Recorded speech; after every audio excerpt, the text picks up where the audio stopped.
drugari, dobro jutro. Danas smo se našli da napravimo brzi doručak za 5 minuta koji je dobar za sve koji su aktivni i za one koji su manje aktivni. Malo ćemo razvrstati to. Sad ćete vidjeti, dakle pravimo palačinke od ovsenih, banana i jaja i onda ćemo da napravimo jaja na oči i da sve to spojimo Senf ABC sir, da napravimo zelenu salatu za mene i Martina. Trebaju nam domaće jaja, trebaju nam organske ovsene, šalim se, ne mora da bude tako, ali gotivno je da jeste. Trebaju nam male banane, stavio sam ove dve male, inače stavim jednu veliku, mada ne mora ni jedna cela, pogotovo kome smeta ukus banane, može da malo manje stavi.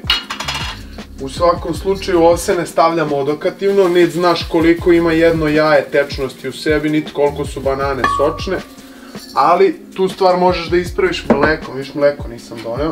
U svakom slučaju jedno jaje, jedna banana ili ove dve male.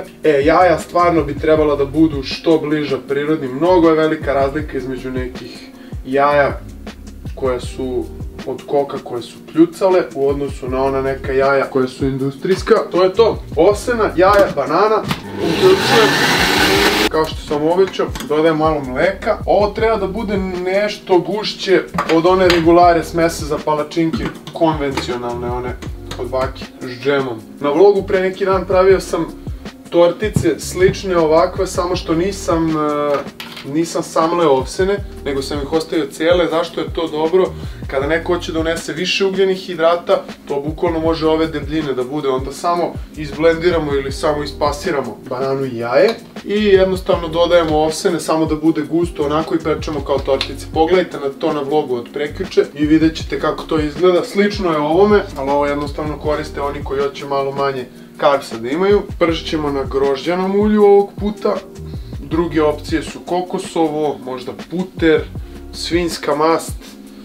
To su sve neke masti koje malo trpe više zagrevanja, da ne postaju toliko kancerogene. Ja sam godinama pržio samo na grožđanom ulju, ono mi nekako daje taj čist utisak. Sad dosta je važno ne preterati sa uljem, jer onda kad krneš ovo ulje, onda se desi da se ono razlije. Sad šta je fora, ja stavim 2 kašike ove smese na gomilu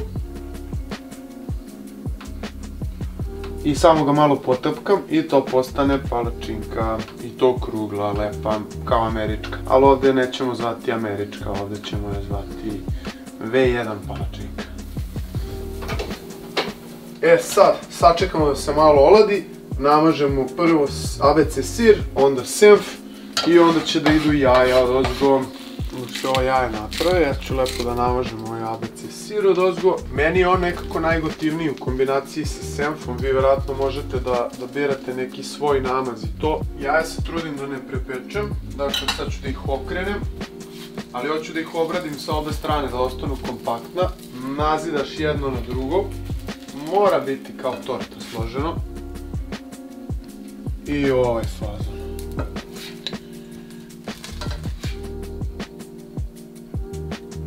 Opa, doručak na terasi, ate bra.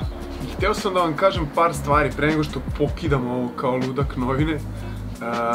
Zašto jaja i koliko jaja mogu da se jedu često? Ranije je važila ona teorija da što više jedeš masti, što više jedeš holesterola, da ti je krvna slika lošija.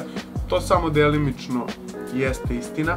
U svakom slučaju ono što je sada bitno za ovu priču jeste da jaja možeš da jedeš svaki dan i da je holesterol iz jaja skroz ok.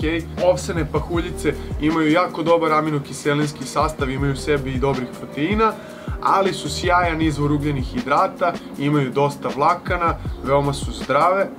I ono što treba znati je da ih treba jesti više kada imaš više aktivnosti, kad treba više da potrošiš. I to je to. Super hrana, super namirnice, dosta zelenog, prijatno.